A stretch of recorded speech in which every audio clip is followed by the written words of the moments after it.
भगवान जी का संदेश चैनल में फिर से आपका बहुत बहुत स्वागत है। अगर आपको वीडियो पसंद आए तो कृपया सब्सक्राइब और लाइक करें। संदेश को पूरा सुनना और बीच में मत छोड़ कर जाना।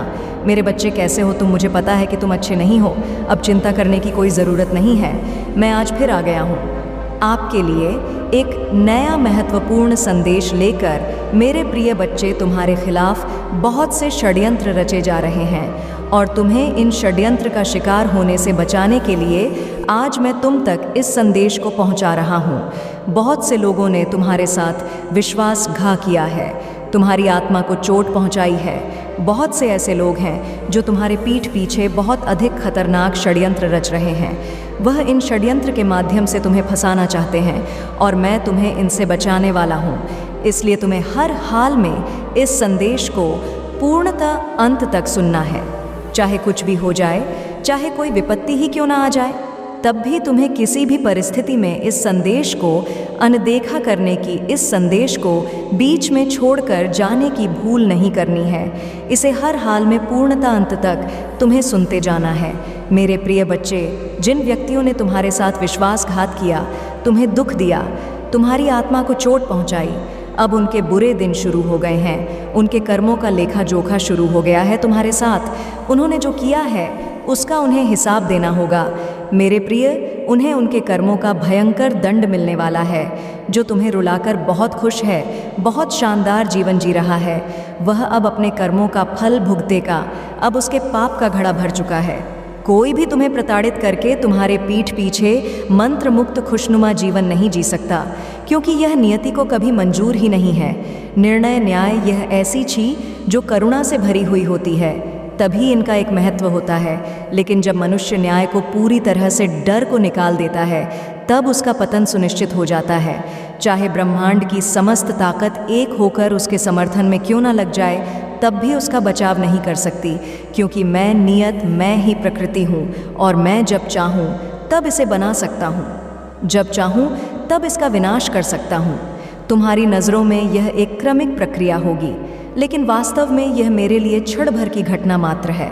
मैं एक चुटकी में इस संसार को बना सकता हूँ, बिगाड़ सकता हूँ। यह तुम्हारी नज़र का धोखा होगा। यह तुम्हें वर्षों की प्रक्रिया नज़र आ सकती है। वस्तुतः यह समय काल से परे की घटना है। मेरे प्रिय, तुमने मुझसे शिकायत की थी कि जो गलत कार्य करते हैं, तुम्हारे साथ अनुचित व्यवहार करते हैं, वह सुख में जीवन व्यतीत कर रहे हैं। वह ऐसा जीवन जी रहे हैं जिसको आम जन बेहतर और दौलतमंद जीवन कहते हैं। लेकिन तुम जो कि सच्चे हृदय के मनुष्य हो, तुम्हारे गलत व्यवहार होकर भी तुम्हें वह जीवन प्राप्त नहीं हो पा रहा जो वास्तव में तुम्हें प्राप्त होना चाहिए। लेकिन प्रिय, मैं उन्हें भयंकर दंड देने वाला हूँ। मेरे प्रिय बच्चे, वह सभी लोग तुम्हें रुलाकर कभी खुश नहीं हो सकते हैं। तुम्हें रुलाकर, तुम्हारे साथ बुरा बर्ताव करके वह सुख को प्राप्त नहीं कर सकते हैं। तुमने लोगों पर भरोसा किया, उनसे प्रेम किया, उनसे अपनापन दिखा, फिर भी उन्होंने तुम्हें धोखा दिया, तुम्हारे साथ बुरा बर्ताव किया, तुम्हें ऐसा घाव दिया जिसका दर्द तुम्हें आज भी चुप रहा है। और वह सभी लोग जो तुम्हारे साथ गलत कर रहे हैं, वह आनंद से अपना जीवन जी रहे हैं। जिन्होंने तुम्हारे साथ अन्याय किया, वह प्रसन्नता से भरा जीवन जी रहे हैं। लेकिन यह सदा के लिए नहीं होता और उन्हें अपने कर्मों का ऐसा फल भुगतना पड़ता है। मैं नहीं चाहता कि किसी भी मनुष्य को ऐसा जीवन जीना पड़े, लेकिन यह नियति का नियम है, यह प्रकृति का नियम है कि जो अन्याय का साथ देता है, जो अन्याय की क्रियाओं में लिप्त रहता है, उसे अपने कर्मों का बुरा फल भुगतना ही पड़ता है। अपने पापों का प्रायश्चित करने के लिए उसे बहुत से जन्म लेने पड़ते हैं और बहुत से जीवन में दुखों का सामना करना पड़ता है। वह जो तुम्हारे साथ गलत व्यवहार कर चुका है, वह जिसने तुम्हें कष्ट दिया है, वह मूर्ख बहुत ही अहंकारी है और दिन प्रतिदिन उसकी उड़ता बढ़ती जा रही है। वह यह नहीं समझ पा रहा कि उससे कितनी बड़ी भूल हो रही है। इसके इतर वह स्वयं को बुद्धिमान, चतुर, चालाक समझ रहा है। उसे भ्रम हो गया है कि वह किसी का भी जीवन बर्बाद कर सकता है, किसी की भी भावनाओं से खेल सकता है। उसे भ्रम हो गया है कि उसके पाप को कोई देख नहीं रहा है। वास्तव में वह अपने पाप को पाप समझता ही नहीं है। वास्तव में उसे अपने होने का इतना घमंड है, इतना अहंकार है कि उसकी पूरी रोशनी, उसका पूरा आभा मंडल लकालीन से भर चुका है। वह काले कोयले से ज़्यादा कुछ भी नहीं है।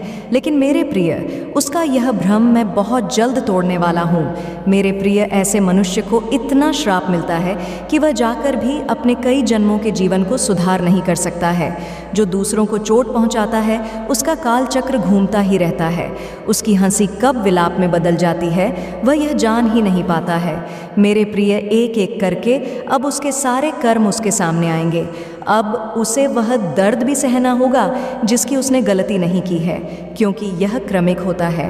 इसलिए जब यह प्राप्त होता है तो यह कई गुना ज़्यादा बढ़कर प्राप्त होता है। और इस संसार में तुम जो भी बांटते हो वस्तुतः तुम्हें वही प्राप्त होता है। फिर चाहे वह ईर्ष्या हो, नफरत हो, किसी के लिए द्वेष हो, किसी के लिए बुराई हो, चाहे वह इसके विपरीत प्रेम हो, किसी के लिए करुणा हो, दया हो या फिर धन हो, मनुष्य इस संसार में जो भी बांटता है वह उसे कई गुना ज़्यादा करके प्राप्त करता है। मेरे प्रिय, जो अहंकार में जी रहा है वास्तव में वह अहंकार में ही जीता जाएगा। उसे अह करने के और भी ज़्यादा अवसर मिलेंगे, क्योंकि वह उन्हीं चीज़ों को निर्मित कर रहा है। तुम यदि धन को प्राप्त करना चाहते हो तो तुम्हें धन की इतनी भूख होनी चाहिए कि तुम्हें सर्वत्र धन ही धन दिखाई दे। यदि तुम प्रेम को प्राप्त करना चाहते हो तो तुम्हारे भीतर प्रेम को लेकर इतनी भूख होनी चाहिए कि तुम्हें सर्वत्र प्रेम ही प्रेम दिखाई दे। तुम जिस चीज़ की चाहत करते हो उसको इतनी शिद्दत से तुम्हें चाहना चाहिए कि तुम हर तरफ बस वही नज़र आए, क्योंकि यहाँ इस संसार में सब कुछ पहले से ही निर्मित है और इस संसार में विचरण कर रहा है। एक मनुष्य जो कि भूखा हो उसे राह में चारों तरफ केवल भोजन ही दिखाई देता है। इसी तरह काम वासना से भरा हुआ मनुष्य केवल विपरीत लिंग को ही देखता जाएगा, केवल उसे ही आकर्षित करेगा। फिर चाहे कितने ही मनुष्य राह पर क्यों ना चल रहे हो, उसकी दृष्टि कहीं और जाएगी ही नहीं। इसी तरह धन को पूरी शिद्दत से चाहने वाला चारों तरफ धन ही धन देखेगा, धन के अवसर देखेगा, धन की नदियां बहाए वह उन्हें देखेगा। वास्तव में इस संसार में सब कुछ उपलब्ध है। यह वस्तुतः चाहने वाले की दृष्टि पर निर्भर करती है कि उसे क्या दिखाई पड़ेगा। एक मनुष्य जो केवल शिकायतें करता रहता है उसे शिकायत करने के और भी अवसर हासिल होंगे, क्योंकि उसे हर तरफ शिकायत ही शिकायत दिखाई देगी। एक मनुष्य जो प्रेम व अपना जीवन आधार मान बैठा है उसे जीवन में सदैव प्रेम के अवसर मिलेंगे।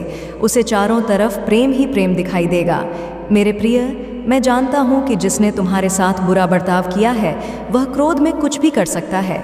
उसका क्रोध इतना ज़्यादा है कि वह अपने क्रोध को संतुष्ट करने के लिए, अपने अहंकार को भलीभूत करने के लिए, अपने अहंकार को तृप्त करने के लिए किसी भी हद तक जा सकता है। मेरे प्रिय, घमंड मनुष्य को कहीं का नहीं छोड़ता। इस संसार में जितने भी जीव हुए हैं और उनमें से जो बहुत ज़्यादा अहंकारी रहे हैं, उनका अहंकार इस कदर चूर हुआ है कि वह पूरी तरह से धराशायी हो गए हैं। मेरे प्रिय, वह मनुष्य स्वयं को परम ज्ञानी समझने लगा है, सब पर अपनी शक्तियों का प्रदर्शन कर रहा है। उसकी जिद के आगे तो उसका परिवार भी मौन हो जाता है। इसलिए उसे लगने लगा है कि सभी उसका सम्मान करते हैं। जो उसे बेहतर प्रेम करते हैं उसकी खुशी के लिए उसके हर निर्णय को स्वीकार कर लेते हैं। लेकिन प्रेम की कद्र करना वास्तव में उसके स्वभाव में ही नहीं है। अपने परिवार के साथ भी वह वही बातें करता है जो उसने तुम्हारे साथ किया, जो अन्य जनों के साथ किया, और यहीं से उसने अपने विनाश को आकर्षित कर लिया। और यह विनाश उसे इस तरह से दिखाई पड़ेगा, उसके दृष्टि में इस तरह से प्रदर्शित होगा कि उसके आंसू पोंछने वाला भी कोई नहीं होगा। मैं नहीं कहता कि मैं ऐसा चाहता हूँ मेरे प्रिय, मैं यह भी जानता हूँ कि तुम ऐसा नहीं चाहते हो, लेकिन वास्तव में यह न्याय है, यह यति का न्याय है। नयति के न्याय में करुणा भी होती है और कठोरता भी होती है। यह मनुष्य के गुण, धर्म, गुण और दोष पर निर्भर करता है कि उसके साथ क्या घटित होगा। उसने बहुत से लोगों का उपहास उड़ाया है, बहुत बार अपमानित किया है, लेकिन अब वो घड़ी आ गई है जब वह तुम्हारे दर्द को भी महसूस करे। जितनी पीड़ा तुमने सही है उससे कई गुना ज़्यादा पीड़ा उससे प्राप्त होगी। मेरे प्रिय, उसके जीवन में एक व्यक्ति काल का रूप लेकर प्रवेश कर चुका है जो उसके जीवन को तबाह कर देगा। इस समय वह खुद को भाग्यशाली समझ रहा है, वह संपन्न समझ रहा है, लेकिन वह इस बात से पूर्णतः अनजान है कि अब वास्तव में उसकी कंगाली का समय आ गया है। मेरे प्रिय, वह वक्त बहुत करीब है जब उसे तुम याद आओगे तुम्हारे साथ किया गया एक एक धोखा उसे याद आएगा। मैं जानता हूँ कि तुम उसे माफ़ कर दोगे, लेकिन यह अवसर नहीं आएगा, क्योंकि यह नियति की नियम है जिसके तहत उसे दुख झेलना ही पड़ेगा, जिसके तहत उसे पीड़ा सहनी ही पड़ेगी। मेरे प्रिय, उसे माफ़ी नहीं मिल सकती। अब उसे अपना संपूर्ण जीवन दुख और पछतावे में बिताना पड़ेगा। उसने ऐसा पाप किया है जिसके लिए उसे दंड मिलेगा। किसी मनुष्य के स्वतंत्रता को छीन लेना, उसे अपमानित करके उसके भीतर कुंठा को भर देना, यह बहुत बड़ा पाप है और वह इस पाप का दोषी है और अपने दोष के तहत उसे यहाँ सब कुछ झेलना पड़ेगा। मेरे प्रिय, इसी तरह से उसके अहंकार का नाश होगा और जब उसके अहंकार का नाश होगा तभी उसके कर्म बंधन सफल हो पाएंगे। जब उसके अहंकार का नाश होगा तभी वह अपने कर्म बंधनों से मुक्त हो पाएगा, तभी उसके भीतर दिव्य ज्योति की चिंगारी पनपेगी, क्योंकि ऐसा होना महत्वपूर्ण है। इसलिए यह कोई गलत कार्य नहीं है, इसलिए तुम्हें किसी भी तरह के पछतावे की आवश्यकता नहीं है। मेरे प्रिय, यह तो उसे सुधारने के लिए किया जा रहा है और यह उसके लिए आवश्यक है। मेरे प्रिय, जहाँ एक तरफ उसके अहंकार का नाश होगा तो वहीं दूसरी ओर तुम्हारे जीवन में प्रेम का आगमन होगा, अनंत खुशियों का प्रवेश होगा, तुम्हारा संपूर्ण जीवन सुख शांति से परिपूर्ण होगा। मेरा आशीर्वाद तुम्हारे साथ है। तुम्हें खुश रहना होगा। तुम्हारा कल्याण इस संसार में सदैव होता रहेगा। प्रिय बच्चे, एक बहुत बड़ा उद्देश्य पूरा करने के लिए ही तुम्हें यह जीवन मिला है और उस उद्देश्य को पूरा किए बिना तुम इस संसार से विदा नहीं ले सकते। उस उद्देश्य को पूरा किए बिना तुम्हें दुखी होकर जीवन जीना नहीं होगा। प्रिय बच्चे, तुम्हें यह जीवन दुखी होने के लिए मिला ही नहीं है। तुम्हारे भीतर बहुत बड़ा बदलाव होने वाला है। तुम ऐसी परिस्थिति से गुजरने वाले हो जिसके बाद तुम्हारा जीवन पूर्णतः बदल जाएगा। तुम्हें आज यह संदेश प्राप्त हो रहा है, यह प्रामाणिकता है तुम्हारे पुण्य आत्मा होने की। यह प्रामाणिकता है कि तुम एक आदर्श दिव्य आत्मा हो और तुम अपने उद्देश्य के राह में बढ़ चले हो। प्रिय बच्चे, तुम्हारा मन उलझन में कई बार जाता। यदि किसी भी कार्य को लेकर बार बार तुम्हारे मन में उलझन आ रहा है तो तुम्हें घबराना नहीं है, क्योंकि यह सब लक्षण है कि अब तुम्हें अपने राह को, अपने मार्ग को बदलने वाले हो और ऐसे मार्ग पर चलने वाले हो जिस मार्ग पर चलकर तुम्हें बहुत कुछ प्राप्त होगा। जब यह सतमार्ग मनुष्य के जीवन में आता है, जहाँ से वह या तो पतन को जाता है या तो प्रगति को जाता है, तो उसके मन में विभिन्न प्रकार के उलझन, उसके मन में विभिन्न प्रकार के निराशाएं छा जाती है। लेकिन यही वह पल है जिससे उसे आगे आना होता है और इन क्षणों में उसे घबराने की आवश्यकता नहीं होनी चाहिए। और मैं आज तुम्हें यही बताना चाहता हूँ कि तुम्हें भी इन पलों में, इन क्षणों में घबराना नहीं है। तुम्हें किसी भी तरह से चिंतित नहीं होना है। तुम्हारे जीवन में अलग अलग दैवीय शक्ति तुम्हारी मनोकामना को पूर्ण कर, और ऐसा इसलिए होगा क्योंकि तुम एक सच्चे दिव्य आत्मा हो और तुम्हारी प्रार्थनाएं में बहुत ताकत है। अपनी मनोकामना को पूर्ण करने के लिए तुमने सदा ही प्रार्थनाएं की है। मेरे प्रिय, तुम्हारे हृदय में जब जब तुमने विश्वास को जागृत किया है, तब तब तुमने महसूस किया है तुम्हारे भीतर कुछ उतर रहा है, तुम्हारे भीतर कुछ समा रहा है, और अब वह समय आ गया है जब तुम उसे पूर्णतः सकारात्मक रूप में देख सस, जब तुम शक्तियों को सकारात्मक और सक्षम रूप से महसूस कर सको। तुम्हारे साथ जो घटना बार बार घट रही है उसके पीछे कारण नहीं था, और तुम्हें उस कारण को जांचना है, तुम्हें उस कारण को समझना है, सोचने चाहिए, क्योंकि तुम ऐसे ऊर्जा क्षेत्र के केंद्र में हो जहाँ से तुम्हारी सोच और तुम्हारी सोच में तुम्हारी वास्तविकता को जन्म देंगी। जब तुम घबराहट से भरे रहोगे तो ऐसी ही परिस्थिति और भी ज़्यादा बन जाएंगी। इसलिए मैं नहीं चाहता कि किसी भी परिस्थिति में तुम्हारे भीतर घबराहट पैदा हो। इसलिए तुम्हें अपने सोचे हुए कार्य को पूर्ण करना है, और अपने सोचे हुए कार्य को पूर्ण करने के लिए तुम्हें सदैव सकारात्मक रहना होगा। तुम्हें केवल वह बातें सोचनी होंगी जो तुम अपने जीवन में घटित होते हुए देखना चाहते हो। कुछ कल्पनाएं ऐसी भी हैं जो तुम्हारे वास्तविक जीवन से, तुम्हारे वर्तमान जीवन से भी मेल नहीं खाती, लेकिन तुम्हें उससे घबराना नहीं है और तुम्हें उसे छोड़ना भी नहीं है। तुम्हें यह स्वीकार कर लेना है कि तुम कैसे हो। तुम्हें पूर्णतः अपने अंदाज में जीवन को जीना है। तुम्हें किसी दूसरे के दबाव में, किसी दूसरे के कहे अनुसार अपना जीवन जीने की आवश्यकता नहीं है। मेरे प्रिय, तुम बहुत तेज भाग रहे हो। तुम्हें थोड़ा सा अपने गति को धीमा करने की आवश्यकता है, थोड़ा विश्राम करने की आवश्यकता है। यह वही समय है जब तुम्हें वास्तविक रूप से विचार विमर्श करना होगा और ठहर कर अपने बारे में सोचना होगा। जिन लोगों ने तुम्हारे साथ बुरा बर्ताव किया है, मैं उन्हें उनके कर्मों की सज़ा दे रहा हूँ, लेकिन तुम्हें अपने जीवन को किसी भी हाल में बर्बाद नहीं होने देना है। अपने जीवन को सदैव सही दिशा में लेकर चलते रहना है। उन्हें अपनी भी कमियां दिखाई देंगी। जिन लोगों को तुम्हारी गलतियां नज़र आती हैं, उन्हें अपने जीवन में बद से पछतावे करने पड़ेंगे, क्योंकि उनकी नज़रें उचित नहीं हैं। मेरे प्रिय, तुम पर मेरा आशीर्वाद है और जिस पर मेरा आशीर्वाद होता है उसे कोई भी पराजित नहीं कर सकता है। इसलिए तुम इस बात का भय त्याग दो कि तुम्हारे साथ कुछ भी बुरा होगा या कोई तुम्हारे साथ कुछ भी अनुचित कर सकता है। इस तरह के भय को पहले ही अपने मन से निकाल दो। इस तरह के भय का तुम्हारे जीवन में कोई भी महत्व नहीं होना चाहिए। तुम केवल शांति से अपना जीवन जीते रहो ना।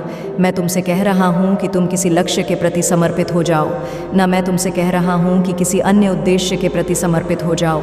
मैं केवल इतना कह रहा हूँ कि सहजता से अपना जीवन जीते जाओ। सहजता से जीवन जीने का अर्थ है कि तुम अनावश्यक चीज़ों की चाहत त्याग दो, साथ जो तुम्हारे लिए आवश्यक है उसे बेहतर से बेहतर पाने का विचार करो। मेरे प्रिय, सार्थक और सहज जीवन जीने का अर्थ यह है कि तुम्हें अपने जीवन में केवल अपने आप से मतलब रखना है। बेवजह किसी और के जीवन में हस्तक्षेप करने की भूल मत करो। किसी और के जीवन और निर्णय से तुम्हारा कोई संबंध नहीं होना चाहिए और तुम जो कार्य कर रहे हो उसे यूं ही करते जाओ, चाहे कोई भी परिस्थिति हो, चाहे कैसे भी विचार क्यों ना उत्पन्न होते हो।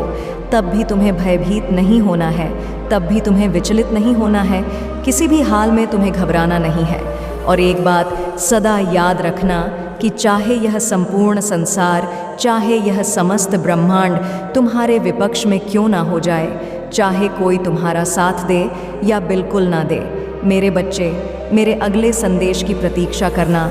मैं फिर आऊँगी तुमसे मिलने। मेरे बच्चे, तुम्हारी माता का आशीर्वाद सदैव तुम्हारे साथ रहेगा। तुम्हारा कल्याण हो, सदा सुखी रहो। मेरे बच्चे, और अपने माता को सच्चे दिल से मानते हो तो इस वीडियो को लाइक और चैनल को सब्सक्राइब ज़रूर कर दो और कमेंट में जय माता रानी ज़रूर लिख दो, ताकि आने वाला आपका माता का संदेश आपको प्राप्त हो सके।